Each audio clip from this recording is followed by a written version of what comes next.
یارم. شعر ادیب عزیز، سراینده مؤلف آهنگ رستم بابیف.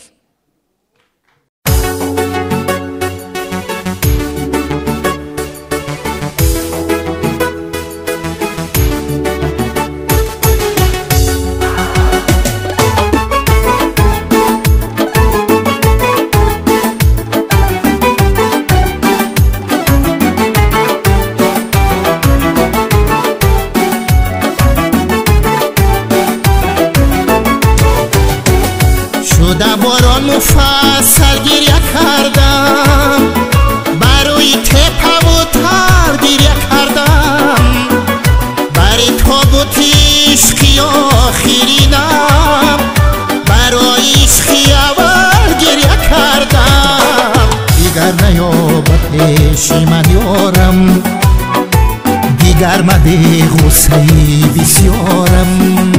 از من که جدا شدی با دیگران یار شدی، از من که جدا شدی با دیگران یار شدی. بے وفایی بے وفایی نازنینم، ای ستمگر ای ستمگر بے وفایی.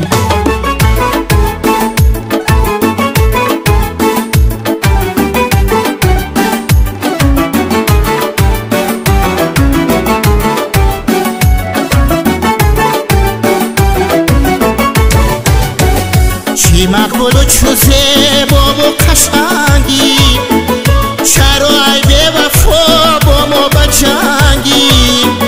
بیا آرامی جان و مهربان شب، دیلم آخر به جان آمد ز تنگی.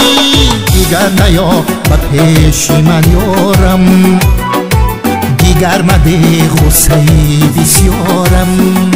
از من که جدا شدی با دیگران یار شدی، از من که جدا شدی با دیگران یار شدی. بے وفایی بے وفایی نازنینم، ای ستمگر ای ستمگر بے وفایی. ای ستمگر ای ستمگر بے وفایی.